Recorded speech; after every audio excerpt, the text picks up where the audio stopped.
যে যত বড় দল তার তো এখন তত বড় কোরবানির জন্য নিজেকে প্রস্তুত করার কথা, কিন্তু আমরা তার বিপরীতে দেখি যে যত বড় দল তত বড় চাঁদাবাজিতে ব্যস্ত হয়ে পড়েছে। যে যত বড় দল সে তত সন্ত্রাসে নিজেকে জড়িয়ে ফেলে আত্মতৃপ্তি ঢেকুর গেড়ে বলছেন আমরা বড় দল, আমাদের কিছু সমস্যা থাকবে। এই দেশ পরিবর্তনে আপনার সবচেয়ে বড় বাধা জনগণের কাছে। কি করে একটা দল বলে আমি মাথায় আসে না। আজকে 2024-এর জুলাই গণ অভ্যুত্থানের পরে বাংলাদেশের জনগণের সবচেয়ে বড় প্রত্যাশা হচ্ছে যে যত দল বড় তার এই দেশের প্রতি দায়িত্ব তত বড়। বাংলাদেশ জামাত ইসলামী দল হিসাবে বড় বা ছোট পর্যালোচনা করে না। বাংলাদেশ জামাত ইসলামী দল হিসাবে ভূমিকা পালন করতে সক্ষম হয়েছে বলে এখনো কল রেকর্ডে শেখ হাসিনা এই কথা বলে যে আবার যদি সুযোগ পাই তাহলে জামাত ইসলামী ছাত্র শিবিরকে দেখে নেব। তার মধ্যে বোঝা যায় জামাত ইসলামী ছাত্র শিবির হচ্ছে তাদের সবচেয়ে বড় শত্রু। শেরেবাংলা ফজলুল হক এখন থেকে বহু বছর আগে বলে গেছে, ওই আধিপত্যবাদী রাষ্ট্র যতক্ষণ তোমাকে বন্ধু বলবে ততক্ষণ বুঝতে হবে তুমি ভুল পথে আছো, আর যতক্ষণ তোমাকে রং পথে আছো, তোমাকে শত্রু টার্গেট করবে ততক্ষণ বুঝতে হবে তুমি ঠিক পথে আছো। আমার পার্শ্ববর্তী রাষ্ট্র আমাকে 1 নম্বর তালিকায় রেখেছে, তার মানে এদেশের জনগণের প্রিয় বন্ধুত্বের তালিকায় জনগণের সংগঠন হিসাবে জামাত ইসলামী ছাত্র শিবির কাজ করতে সক্ষম হয়েছে। আরে ভাই এইটা করতে হবে, আমরা বড় দল। এই কথা তো ওবায়দুল কাদের বলতে বলতে তো লঙ্গি ছাড়া পালাইতে বাধ্য হয়েছে। এই কথা বলতে বলতে তো শেখ হাসিনা তার পরিবার ছাড়া আর কাউকে নিতে পারে নাই। এই পরিবারতন্ত্র আমাদেরকে এই কথা শিক্ষা দিয়েছে। পরিবারতন্ত্রের রাজনীতি আগামী দিনেও যদি আমি করি তাহলে আমাকে মনে রাখতে হবে ওই পরিবার আমাকে ফালিয়ে এই জনগণকে ফেলে রেখে তারাও হয়তো পালিয়ে যাবে। আমাদের মীর কাসেম আলী মিন্টুকে তো এই কথা জানিয়ে দেওয়ার পর তিনি মাথা উঁচু করে এয়ারপোর্ট দিয়ে লুকিয়ে নয়, ক্যাপ পরে নয়, মাস্ক পরে নয়, মাথা উঁচু করে তিনি বলেছেন এই দেশ আমার মৃত্যুর ঠিকানা। এই দেশ যদি আল্লাহ কবুল করে থাকেন তাহলে এই দেশে আমার মৃত্যু হবে। ওনাকে পরিবার থেকে বলা হয়েছিল আপনার অফিসে যাওয়ার দরকার নেই, বলছে ওটা আমার অফিস নয়, ওটা আমার এই দেশের মানচিত্রের জনগণের ভালোবাসার প্রতীক, আমি আমার অফিসে যাব। বাংলাদেশ জামাত ইসলামী আজকে কেউ কেউ বলেন জামাত ইসলামী মুখে এক কথা বলে কাজে আর একটা করে। বাংলাদেশ জামাত ইসলামী সেই দল যা তারা করে সেইটাই তারা বলে, আর যা বলে সেটাই তারা করে। তার জন্য ফাঁসি আসলেও আমাদের মাথা নত করতে পারে নাই। আমরা রিমান্ড, নির্যাতন, নিপীড়ন সহ্য করেছি, কারাগারের জুলুমের পর জুলুমের শিকার হয়েছি।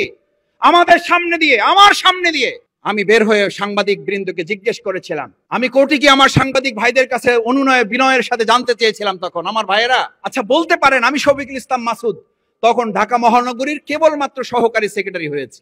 আমার সামনে দিয়ে আমার বড় বড় অন্যান্য দলের নেতৃবৃন্দ জেল থেকে বেরিয়ে যায়, আমাকে জিজ্ঞেস করে মাসুদ তোমার জামিন হয়েছে? আমি বললাম আমার জামিন হয়েছে 2.5 বছর হয়ে গেছে। জামিন হয়েছে 2.5 বছর, আমি বের হতে পারি না। বলছে মাসুদ তোমার সমস্যা কি? আমার সিনিয়র নেতা, অন্য দলের আদর করতেন, স্নেহ করতেন, একসাথে খাইছি, ছেলে বসছি, চা খাইছি, আড্ডা দিছি, গল্প করছি, রাজনৈতিক আলোচনা করেছি। ওনাদের কেউ কেউ আমাকে বলতেন মাসুদ বের হওয়ার কিছু পলিসি আছে। আমি বললাম ভাই পলিসি তো আমার জানা নেই। বলছে এগুলো গেটে আলোচনা করে হবে না, এগুলো বাইরে আলোচনা করতে বলো। আমি তখন বুঝে গেছি কি আলোচনা করতে হয়। এটা আলোচনা নয়, এটা হচ্ছে সমঝোতা করা, আত্মসমর্পণ করা। বাংলাদেশ জামাত ইসলামী আত্মসমর্পণ করে নাই। ডিবি অফিসে যখন আমাকে ছেড়ে দেওয়া হবে, আমাকে শুধু আমাদের বহু নেতৃবৃন্দকে, পরিবারের লোকদেরকে ডাকা হয়েছে, আমার পরিবারকে ডাকা হয়েছে। আমি মিন্টু রোড দিয়ে যতবার পার হই, 2-1 সময় পরিবার সাথে থাকে, ডানে তাকাইয়া বলে যে এটা সেই জায়গা। আমাকে সাদা কাগজ দিয়ে বলছে এখানে লেখেন আপনার স্বামী বের হওয়ার পর আর রাজনীতিতে যুক্ত হবে না। লেখেন আপনার স্বামী এখান থেকে বের হওয়ার পর দেশ থেকে বাইরে চলে যাবে, আমরা নিরাপদে তাকে পার করে দেব। আমার পরিবার সাথে আইনজীবীরা ছিলেন। আমি এটা বলছি যারা বলেন বাংলাদেশ জামাত ইসলামী ছাত্র শিবির কি আন্দোলন করেছে, জনগণের কি ভূমিকা পালন করেছে, কত বড় দল, সেই জায়গায় তাদেরকে একটু স্মরণ করিয়ে দেওয়ার জন্য আমরা শুধু আন্দোলন করি নাই, আমরা শুধু ত্যাগ কোরবানি রাজনীতি করি নাই। আমাদের ভাই বোন, আত্মীয় স্বজন, বন্ধু বান্ধব, আমাদের সহযোগী, শুভানুধ্যায়ী প্রত্যেকে আমাদের সাথে আন্দোলনে একজন কর্মী হিসাবে শুধু নয়, একজন যোদ্ধা হিসাবে ময়দানে ভূমিকা পালন করেছে। আসসালামু আলাইকুম ওয়া রাহমাতুল্লাহ। সুপ্রিয় দর্শক, ডক্টর শফিকুল ইসলাম মাসুদ ভাই বলেছেন কে কত বড় দল, জামাতে ইসলামী সেটা বিবেচনা করে না। ফ্যাসিস্টের বিরুদ্ধে ভূমিকার জন্যই শেখ হাসিনা এখনও জামাত শিবিরের বিরুদ্ধে কথা বলে।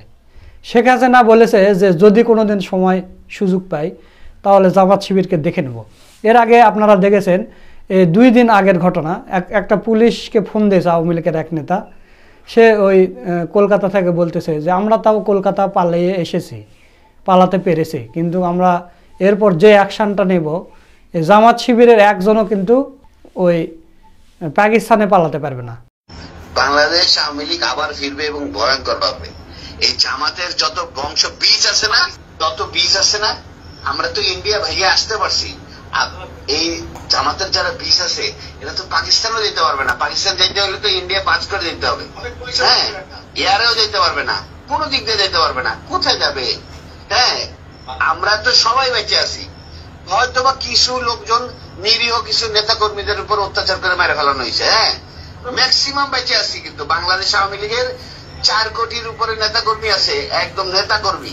এর মধ্যে হয়তোবা 25 লাখ মারতে পারবে, 3.5 কোটি বেঁচে আছে। কোথায় যাবে? বাসা থেকে না, মাটির 50 হাত নিচে থাকলেও জামাতের চেয়ে ডেঞ্জারাস ভাবে ওদেরকে মৃত্যু দিব। ওরা কি মারছে, ওরা হচ্ছে ভয়ঙ্কর ভাবে মারবো। এটা প্রশাসনের লোক হোক, আর্মির লোক হোক, আর ওই রাজনৈতিক নেতা কর্মী হোক, কাউরে মাফ করবো না, মনে রেখেন আপনি। ওসি সাহেব, আপনাকে আমি বললাম আপনার উত্তরা থানার যে কটা সাব ইন্সপেক্টর আমাদের আওয়ামী লীগের নেতা কর্মীদের অত্যাচার করতেছে, ওদের পরিবার সুদ্ধা কানবে, বসে বসে রাস্তায় বসে বসে কানবে। আপনি আমাকে সুনির্দিষ্টভাবে দেখান যে কারোর উপরে কোনো নির্যাতন আমার লোকজন করছে কিনা, আমি তাদের বিরুদ্ধে অবস্থায় ছিলাম।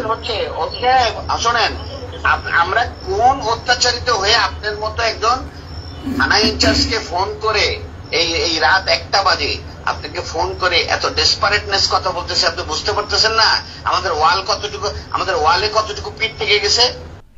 আরে পাগল, তুই পালিয়ে আসিস কলকাতায়, তুই কলকাতায় পালিয়ে আসিস।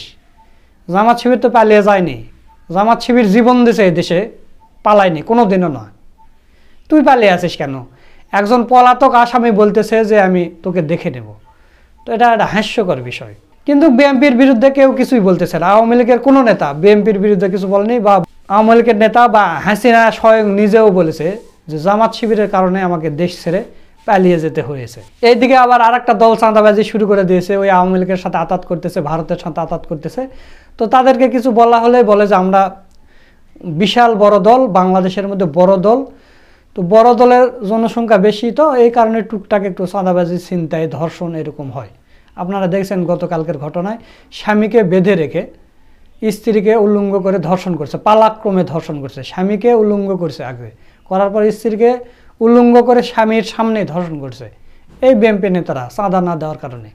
আমি চিন্তা ভাবনা করে দেখি যে রাসূল সাল্লাল্লাহু আলাইহি ওয়াসাল্লামের নবুয়তের আগে ওই যুগটাকে আইয়ামে জালিয়াত বলা হয়। তো আমরা ইতিহাসে এটা শুনিনি যে আইয়ামে জালিয়াত যুগে যে স্বামীকে বেঁধে রেখে স্ত্রীকে ধর্ষণ করে স্বামীর সামনে। আপনি চিন্তা ভাবনা করতে পারেন? আপনি একটু চোখ মুজে চিন্তা করেন তো, যে আপনার সামনে যদি আপনার স্ত্রীকে ধর্ষণ করা হয়, পালাক্রমে ধর্ষণ, আপনাকে বেঁধে রেখে, তাহলে কেমন লাগবে? কিংবা আপনার সামনে যদি আপনার মাকে ধর্ষণ করা হয়, মানে আপনাকে বেঁধে রেখে আপনার মাকে ধর্ষণ করা হচ্ছে আপনার সামনে, কেমন লাগবে? তো রাসূল সাল্লাল্লাহু আলাইহি ওয়াসাল্লামের যুগে আওয়ামী জাহিলিয়াত যেটা বলা হয়, সেটাতেও আমরা এরকম ইতিহাস পাইনি যে স্বামীকে বেঁধে রেখে স্ত্রীকে ধর্ষণ করা হচ্ছে। কিন্তু বাংলাদেশে বর্তমান তো স্বাধীন দেশে, এটা আওয়ামী লীগের যুগ নয়, স্বাধীন দেশ, স্বাধীন হয়ে প্রায় 1 বছর হতে চলছে। সেই সময় কারা এগুলো করতেছে? বিএনপিরা। এই বিএনপিরা নাকি বলতেছে আমরা সংখ্যাগরিষ্ঠ, আমরা এবার ক্ষমতায় যাব। ক্ষমতায় যে দেখান, আপনাদের প্রতি মানুষ এতটা বিরক্ত। আপনারা আসছেন এখন পর্যন্ত, সরজমিনে আসছেন, সরজমিনে আসেন, তাহলে বুঝতে পারবেন। এখন তো আপনাদের কাকে নমিনেশন দিবে আপনারা তো এখনও সেই পাননি, এই কারণে আপনারা আসতেছেন না। আপনারা জমিনে নামেন, আপনার এলাকায় যান, তাহলে বুঝবেন। ওই 2-4টা চামচা ছাড়া আপনাদের পাশে আর কেউ যাবে না। আর পেয়ার পদ্ধতি বানতেছে না বিএনপি, মানে নমিনেশন বাণিজ্যটা চলে, তাদের ওই জন্মলগ্ন থেকে নমিনেশন বাণিজ্য সেটা চলতেই আছে। এবার ওই যদি পেয়ার পদ্ধতি হয় তাহলে নমিনেশনের যে 2 কোটি, মানে আমরা দেখেছি 2001 সালের দিকে, সেই সময় 2 কোটি 3 কোটি করে নমিনেশন বিক্রি হয়েছে। তাহলে এখন 2025 সাল, মনে করেন যে 24-25 বছরে, তাহলে তো টাকার রেট বেড়ে গেছে। এখন যদি নমিনেশন নেয় তাহলে মনে করেন 50 কোটি 100 কোটি টাকা করে নমিনেশন বিক্রি হবে। তো এই কারণে বিএনপি চাচ্ছে যে পেয়ার পদ্ধতিতে কোনোভাবে নির্বাচন হতে দেওয়া যাবে না, তাহলে কিন্তু আমাদের নমিনেশনের সব শেষ। শুধু তাই নয়, এই মেম্বার, চেয়ারম্যান, উপজেলা চেয়ারম্যান, এদেরকেও মনে করেন যে টাকার বিনিময়ে নমিনেশন দেওয়া হয়। তো প্রিয় দর্শক, আমি আর বেশি কথা বাড়াবো না। তো সেই ঢাকা মহানগরের দক্ষিণের একটা অনুষ্ঠানে ডক্টর শফিকুল ইসলাম মাসুদ ভাই এই কথাগুলো তুলে ধরেছেন। এই কারণে আপনাদের এই কথাগুলো বললাম যে IMA জাহেলিয়ার যুদ্ধ। তো দর্শক, ওই অনুষ্ঠানে ডক্টর শফিকুল ইসলাম মাসুদ ভাই অসাধারণ একটা বক্তব্য দিয়েছেন, যা ভিডিওর শুরুতে সামান্য অংশ আপনারা শুনলেন। তো বেশি দেরি করব না, চলুন আমরা ডক্টর শফিকুল ইসলাম মাসুদ ভাইয়ের পুরো বক্তব্যের ভিডিওটা দেখে আসি। আসসালামু আলাইকুম ওয়া রাহমাতুল্লাহি ওয়া বারাকাতুহু। আমাদের যে সমস্ত ভাইরা 2024-এর জুলাই গণ অভ্যুত্থানে জীবন দিয়েছেন, তাদের পরিবারের সদস্যবৃন্দ এখনো এই আপনারা যদি দেখা করতে যান, তাদের সন্তান, তাদের সহধর্মিণী, তাদের স্বামী, তাদের বাবা, তাদের মাকে জিজ্ঞেস করলে তারা একদিকে চোখের পানি ফেলে আর একদিকে হাসি মুখে বলে, এরকম দেশের একটা গুরুত্বপূর্ণ অধ্যায় রচনা করার জন্য আমার সন্তান, আমার স্বামী, আমার ভাই, আমার বোনকে আমরা দেশের জন্য দান করতে পারছি, এজন্য আমি আমার মধ্যে আনন্দ উপলব্ধি করছি। এটা আছে না নাই? যারা তাদের স্বামীকে দান করে হাসি মুখে এই বাংলাদেশকে উপহার দিয়েছে, সেই দেশে আমরা আর কাউকে ভোগের রাজনীতি করতে দেব না। এই দেশের জনগণ আর ভোগের রাজনীতি কাউকে করতে দেবে না। সেটার জন্য 2024-এর গণ অভ্যুত্থান হয়েছে। গণ অভ্যুত্থান হয়েছে ত্যাগের রাজনীতি এবং ভোগের রাজনীতির কবর রচনা করার জন্য। এটা তো ঈদুল আজহা, এটা তো ঈদুল ফিতর। আপনার জন্য খাবার হালাল ছিল, আপনি খান নাই। আপনার সবচেয়ে প্রিয় পশুটাকে আপনি কোরবানি করেছেন, আনন্দের সাথে করেছেন, এবং যে যত বড় করতে পেরেছেন সে তত বেশি আনন্দ করেছেন। তাহলে যে যত বড় করেছেন সে তত আনন্দ করেছেন। তাহলে যে যত বড় দল তার তো এখন তত বড় কোরবানির জন্য নিজেকে প্রস্তুত করার কথা, কিন্তু আমরা তার বিপরীতে দেখি যে যত বড় দল তত বড় চাঁদাবাজিতে ব্যস্ত হয়ে পড়েছে। যে যত বড় দল সে তত সন্ত্রাসে নিজেকে জড়িয়ে ফেলে আত্মতৃপ্তি ঢেকুর গেড়ে বলছেন আমরা বড় দল, আমাদের কিছু সমস্যা থাকবে। এই দেশ পরিবর্তনে আপনার সবচেয়ে বড় বাধা জনগণের কাছে। কি করে একটা দল বলে আমি মাথায় আসে না। টকশোতে টেলিভিশনের সামনে আত্মতৃপ্তির সাথে আমি বলছি, আমার পাশে বসে সহ আলোচক ব্যর্থহীন কণ্ঠে বলছে, তার কোনো অনুতপ্ত নাই, কোনো অনুশোচনা নাই, কোনো প্রতিক্রিয়া নাই। তার প্রতিক্রিয়া হচ্ছে আমরা বড় দল, আমাদের বড় সমস্যা, আমাদের বড় খুনাখুনি, আমাদের বড় হাজার হাজার লোক আমাদের বহিষ্কার হবে। আজকে 2024-এর জুলাই গণ অভ্যুত্থানের পরে বাংলাদেশের জনগণের সবচেয়ে বড় প্রত্যাশা হচ্ছে যে যত দল বড় তার এই দেশের প্রতি দায়িত্ব তত বড়। বাংলাদেশ জামাত ইসলামী দল হিসাবে বড় বা ছোট পর্যালোচনা করে না। বাংলাদেশ জামাত ইসলামী দল হিসাবে ভূমিকা পালন করতে সক্ষম হয়েছে বলে এখনো কল রেকর্ডে শেখ হাসিনা এই কথা বলে যে আবার যদি সুযোগ পাই তাহলে জামাত ইসলামী ছাত্র শিবিরকে দেখে নেব। তার মধ্যে বোঝা যায় জামাত ইসলামী ছাত্র শিবির হচ্ছে তাদের সবচেয়ে বড় শত্রু। আজ একটা কল রেকর্ড আপনারা নিশ্চয়ই একজন ওসির সাথে আওয়ামী লীগের এক নেতার কল রেকর্ড আপনারা শুনছেন। কারা দেখে হাত জাগান, কারা শুনেছেন? সেখানে জামাত ইসলামী ছাত্র শিবির ছাড়া তারা কাউকে টার্গেট করে নাই। এই জামাতের যত বংশ বীজ আছে না, তত বীজ আছে না, আমরা তো ইন্ডিয়া ভাইয়া আসতে পারছি। এই জামাতের যারা বীজ আছে এরা তো পাকিস্তানও যেতে পারবে না। পাকিস্তান যেতে হলে তো ইন্ডিয়া পাস করে যেতে হবে। হ্যাঁ, এয়ারেও যেতে পারবে না, কোনো দিক দিয়ে যেতে পারবে না। কোথায় যাবে?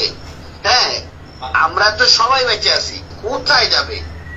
বাসা থেকে না, মাটির 50 হাত নিচে থাকলেও জামাতের চেয়ে ডেঞ্জারাস ভাবে ওদেরকে মৃত্যু দিব। ওরা কি মারছে, ওরা হচ্ছে ভয়ঙ্কর ভাবে মারবো। এটা প্রশাসনের লোক হোক, আর্মির লোক হোক, আর ওই রাজনৈতিক নেতা কর্মী হোক, কাউরে মাফ করবো না, মনে রেখেন আপনি। আমি একটা কথা পরিষ্কার বলি, জুলাই আগস্ট আবার আসছে, আমরা ক্রেডিট নেওয়া রাজনীতি করার জন্য বক্তব্য দেব।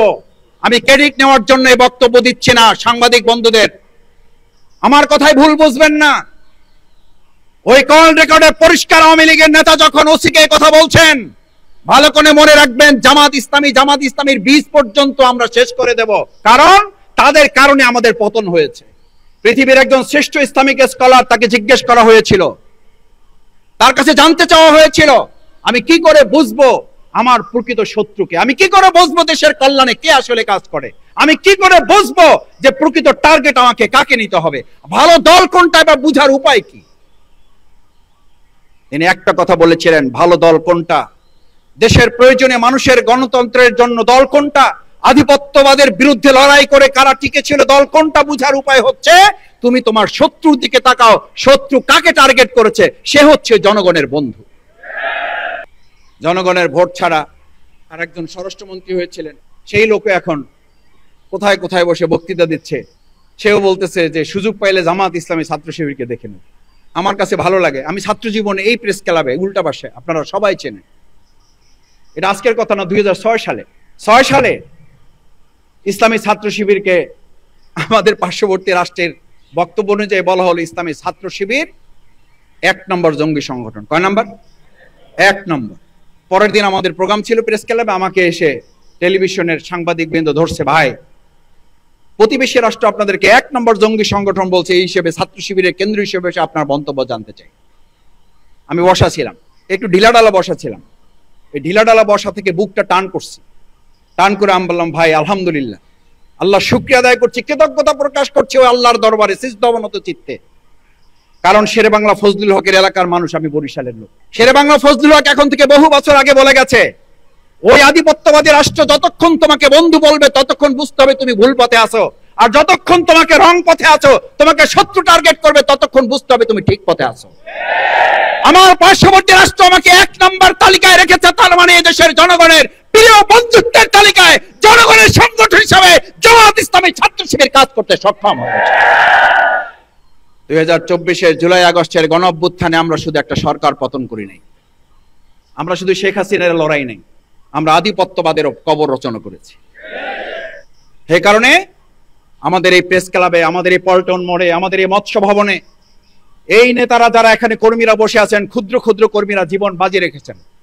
2024-এর জুলাই আগস্ট না হলে এই একজন লোককেও এখানে বসা দেখতেন পারতেন না। এই ভাইদের একজনকেও খুঁজে পাওয়া যেতে কিনা সন্দেহ আছে।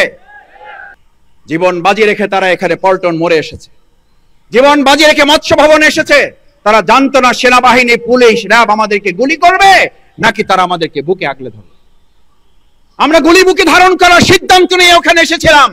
সকাল 10:30, 11:15 পর্যন্ত এই ভাইদের সাথে ফোনে যখন আমার কথা হয়, বলেছে মাসুদ ভাই যাচ্ছি, আল্লাহ ভরসা, যা হয় হবে। আমাদের সামনে আমাদের ছাত্র জনতা, আমাদের ভাই বোনেরা সেদিন বলেছিল, আমাদের সামনে গুলি, আমাদের পিছনে স্বাধীনতা, এই দুটা ছাড়া আমাদের আর কোনো পথ খোলা।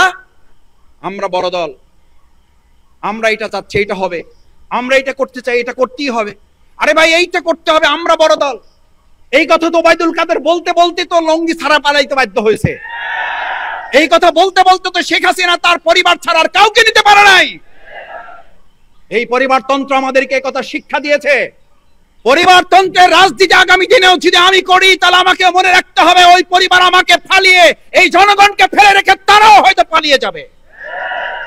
কারণ ওটা পরিবারতন্ত্রের রাজনীতি, ওটা জনগণের রাজনীতি নয়। বাংলাদেশ জামাত ইসলামী নেতৃবৃন্দ জানতেন তার ফাঁসি হবে, জানতেন তাকে হত্যা করা হবে, জানতেন তাকে শহীদ করা হবে। মীর কাসেম আলী মিন্টুকে জানিয়ে দেওয়া হয়েছিল আপনি দেশে ফিরলে আপনাকে হত্যা করা হবে। তিনি এই কথা বলতে পারতেন, দেশের পরিস্থিতি ভালো হোক তারপর দেখি আমি আসতেছি। তিনি এই কথা বলতে পারতেন, তোমরা যারা আছো আপাতত আমার প্রতিষ্ঠান দেখা রাখো, কারণ আমার নিরাপত্তা আগে, সেফটি ফার্স্ট, আমার নিরাপত্তা আগে। যেই শফিকুল ইসলাম মাসুদ বলে, সেই শফিকুল ইসলাম মাসুদের কাছে সে না নিজে নিরাপদ, না তার হাতে কোনো একটা দেশ নিরাপদ। আমাদের মীর কাসেম আলী মিন্টুকে তো এই কথা জানিয়ে দেওয়ার পর তিনি মাথা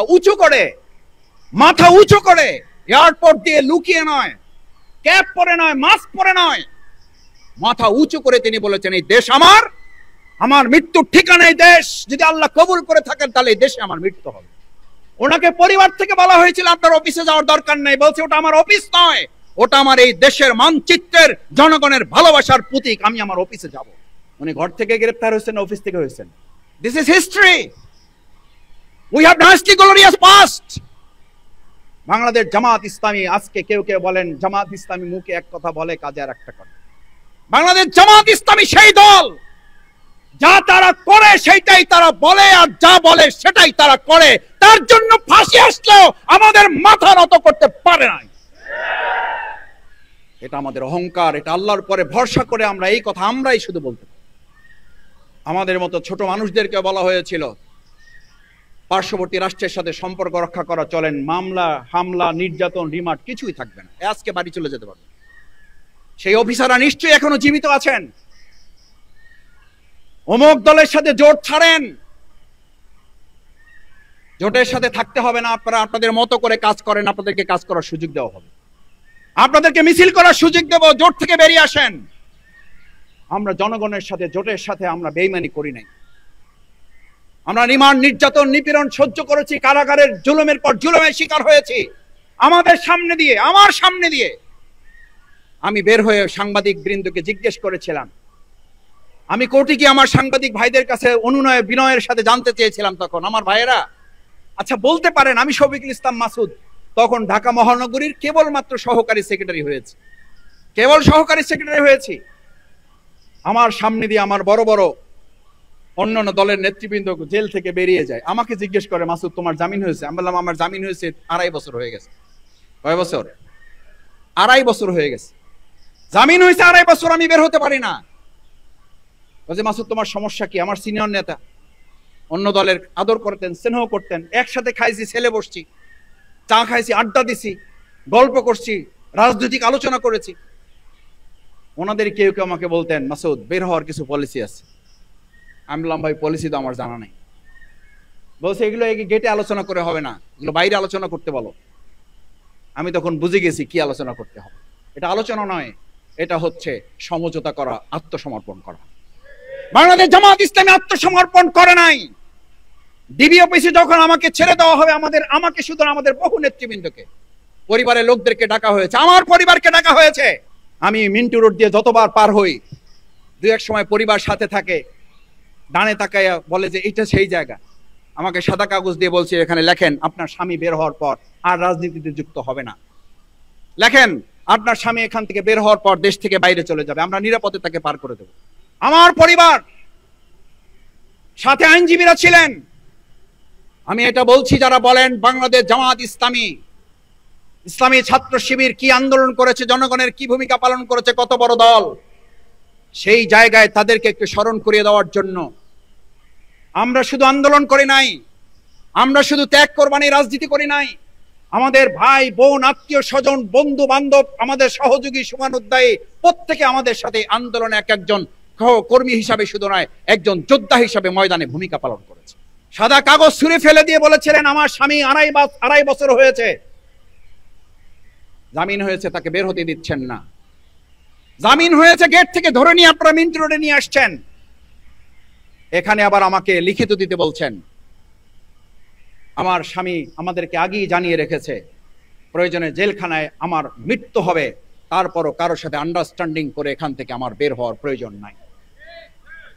কারণ আর দুনিয়া সিজনুল মুমিনিন ওয়া জান্নাতুল লিল কাফিরিন।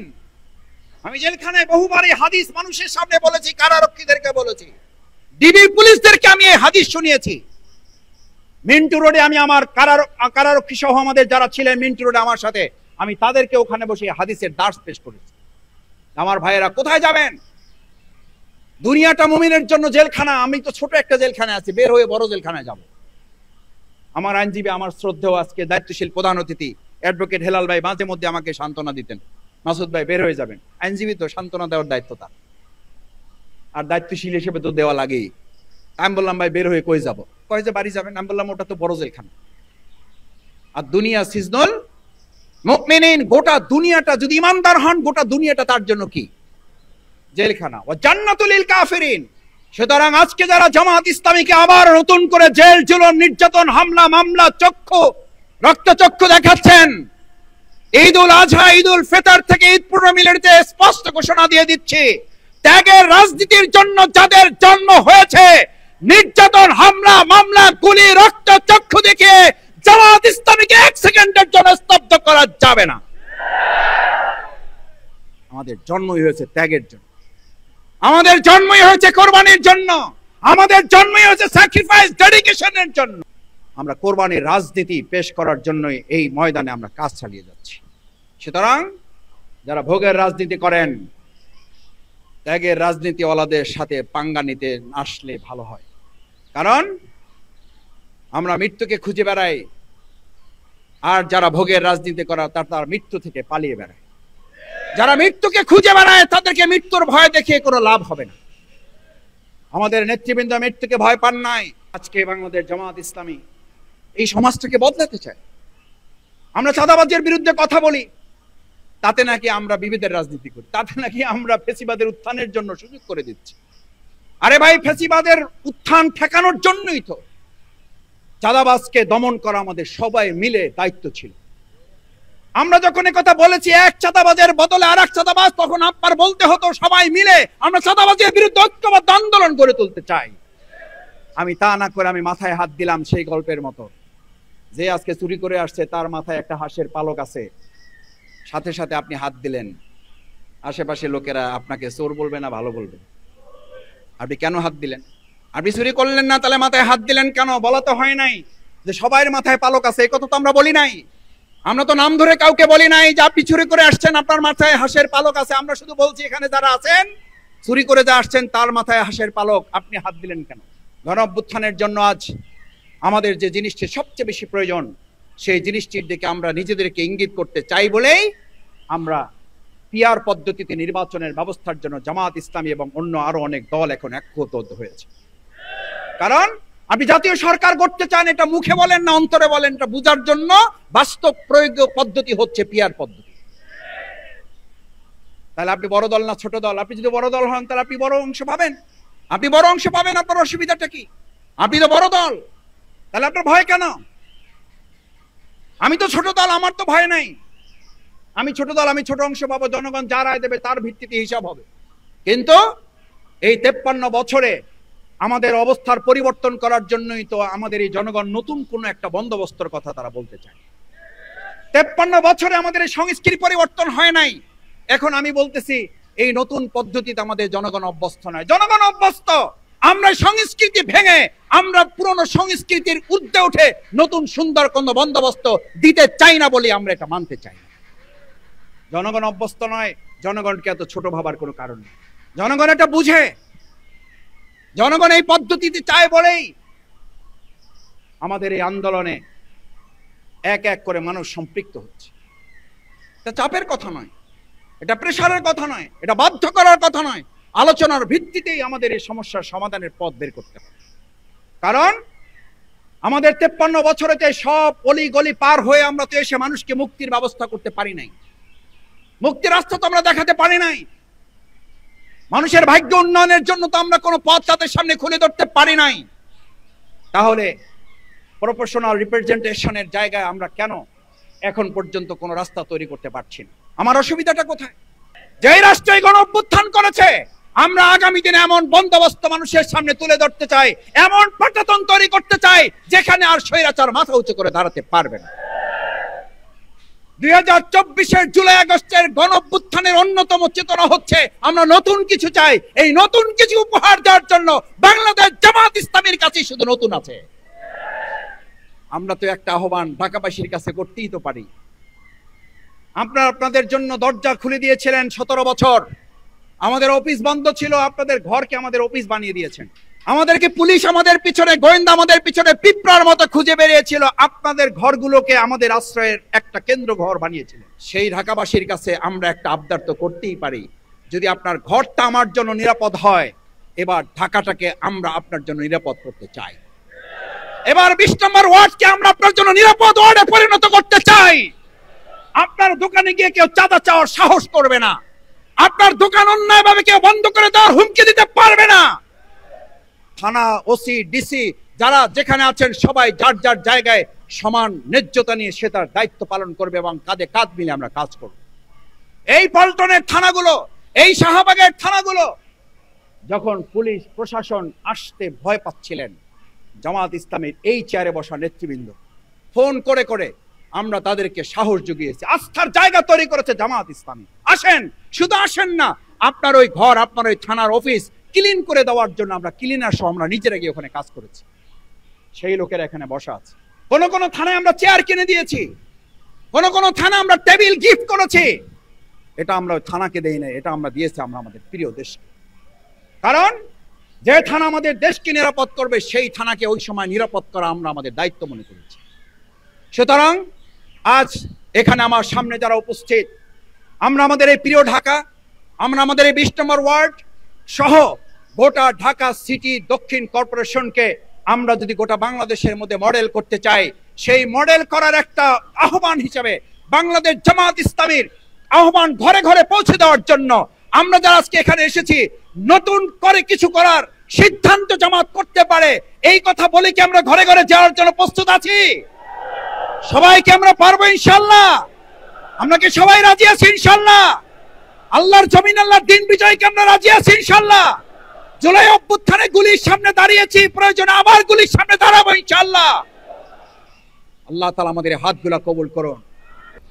সুপ্রিয় দর্শক, আপনারা ডক্টর শফিকুল ইসলাম মাসুদ ভাইয়ের বক্তব্যের ভিডিওটা দেখলেন। তো মাসুদ ভাইয়ের কথাগুলো আপনাদের কাছে কেমন লেগেছে সেটা কমেন্ট করে জানিয়ে দেবেন। ভিডিওটা ভালো লাগলে শেয়ার করবেন। নিত্য নতুন আপডেট ভিডিও পেতে আমাদের চ্যানেলটা সাবস্ক্রাইব করে রাখবেন। আজকের ভিডিও এই পর্যন্তই। সকলকে ধন্যবাদ। আসসালামু আলাইকুম ওয়া রাহমাতুল্লাহ।